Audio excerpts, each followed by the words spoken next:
Assalamualaikum everyone. I want to start this time. Welcome to the poster making workshop. Workshop will be like 45 minutes, but we only have 4 minutes left.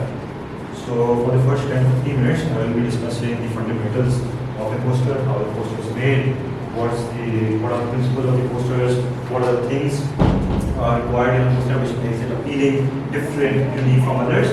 It's very short, but those key principles, there are 2-3 key principles, and they really what make a poster good. So after that, you guys will make a poster on your own, and me and Abba will individually come to you guys and we'll help you guys out in making a poster.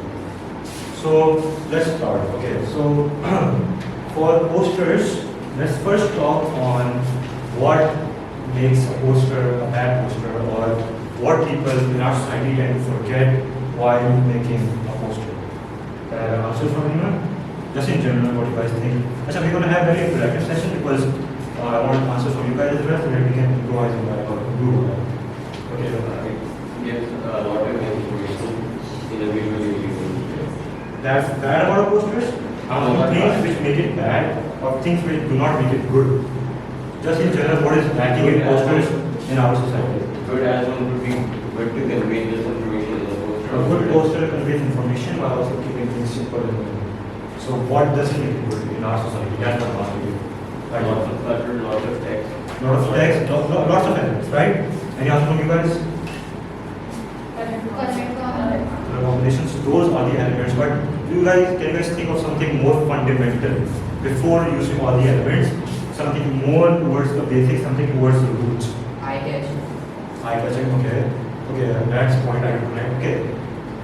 To the point. To the point. Again, those are all the stuff when you think about making a poster, while making a poster, you think about conveying information, right? That's all, those are the things which come in when you make a poster and you try to convey information. But before that, before you start conveying information, before you start designing a poster, you get the idea, right? On what type of poster do you want, what emotion, most importantly, you guys want to convey. Problems with posters in our society is that they convey information, but they don't convey emotions. Now, let's take an example.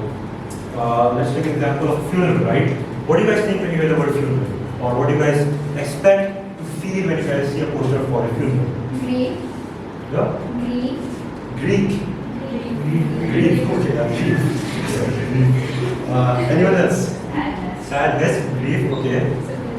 Yeah? Sympathy, okay. And just in general, what color comes to your mind after you hear these words? Gray, white, black, right?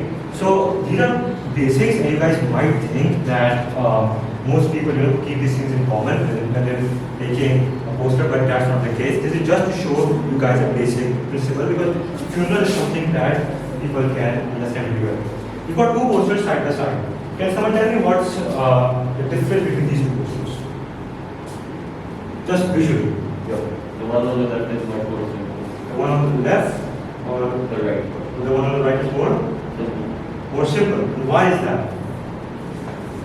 I didn't add too much with this. I didn't go to a little bit of text. Then we made like a frame and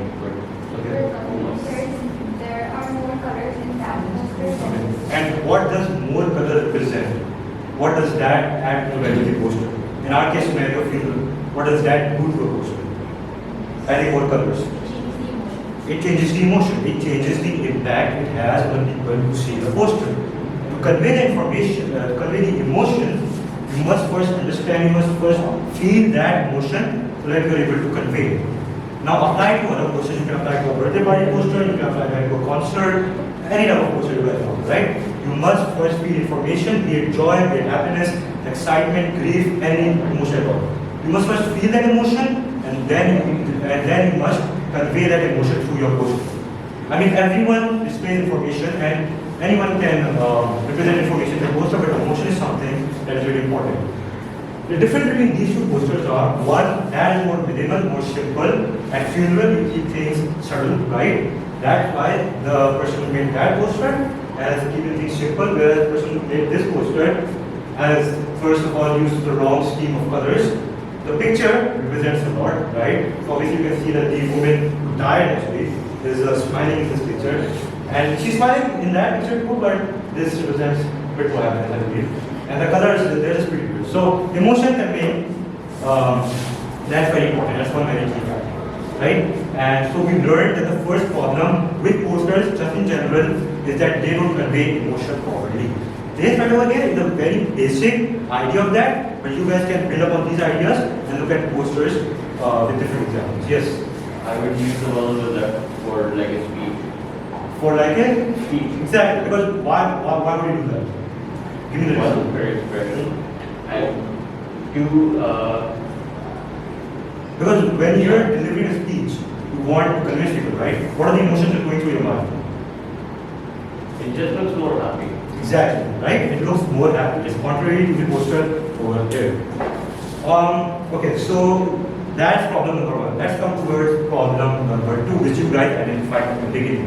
Elements. Elements of posters are something that is they are very important just in general, right? Because in elements you've got typography, you've got gradients, you've got colors, you've got a lot of stuff which all complements the poster in general, right? So the problem over here is that people know what elements are and people just know where to find the elements, but they don't know where to use them and when to use them, right?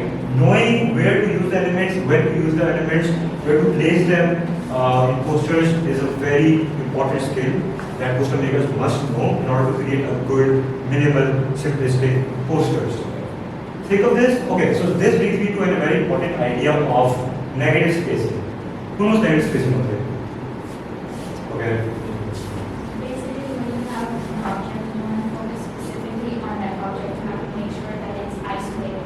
Okay, so what are you doing? You're pinpointing that thing, right? Because you want to display it, you want it to stand out from the rest. I'll give you an analogy. Think of a room. Think of a small room. You guys got a small room and you got a big room. And you've got to buy furniture for that room. What would you do when you're going to buy the furniture for the smaller room?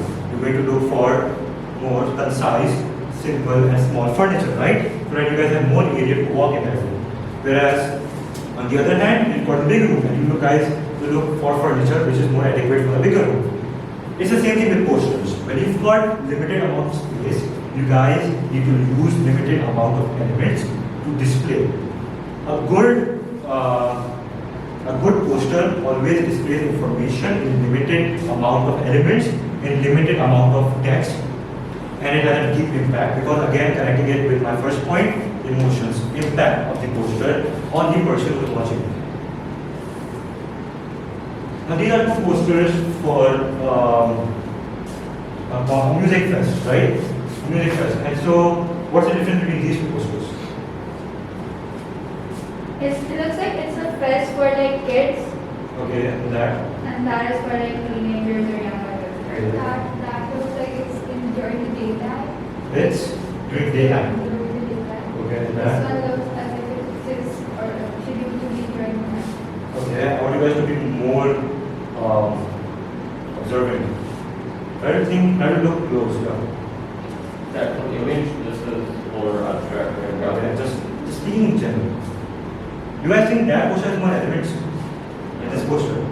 This poster has just a background picture and then text on it. And that has a background picture, it has text, it has elements which are of no use because they are having no impact on the person looking at the poster. Right? Use less elements, but use the proper ones. That's what I'm trying to convey to you guys. When you guys will be making a poster, if I will teach you or will try to provide or try to improve on you guys when you guys are using elements.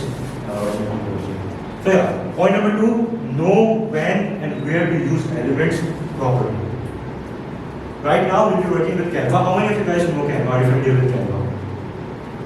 Okay, so you all are you familiar with Canva? Okay, we teach you. So with Canva, most of you would have seen that we've got a bar of elements on the top left, right? Whatever you're going for, whatever the poster you making, or whatever the idea you want to convey, go to the elements bar, most of you probably know it, search what you want to find, look for elements, and look for the correct elements and place them. Because obviously, without elements, your poster doesn't look well, and too much elements obviously destroys the poster. Now, when I talk about negative spacing, I show you guys an example of this. These are posters for equality, I believe, yeah. And so, what do you guys think about these posters? The difference between these posters, or which poster has more impact on you guys? Now, take color scheme into account, take elements into account, take typography into account, take everything into account, and then just enter the idea.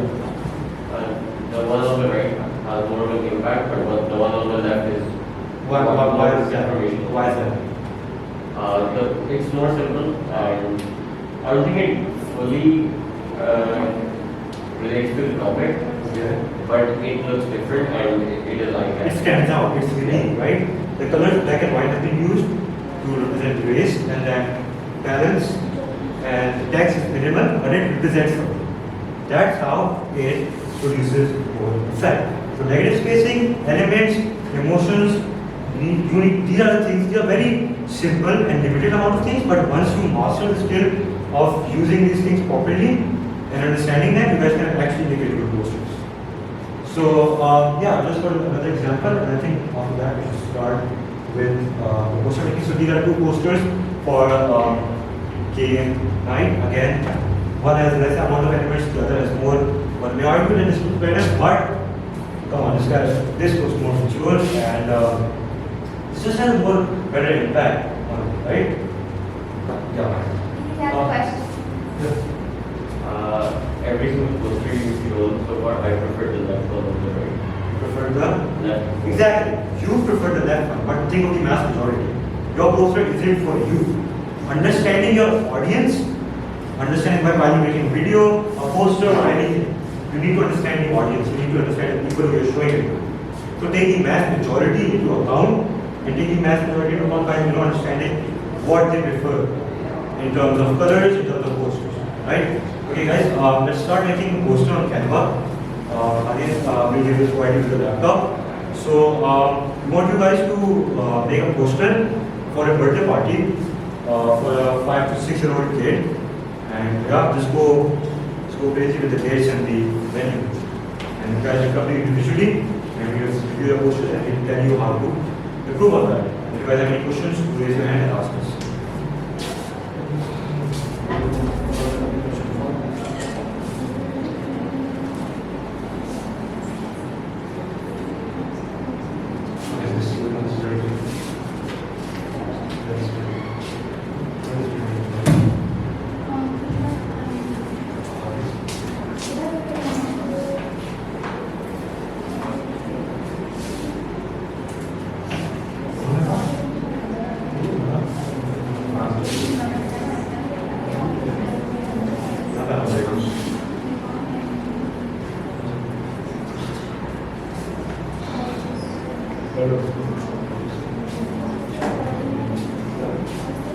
Yeah.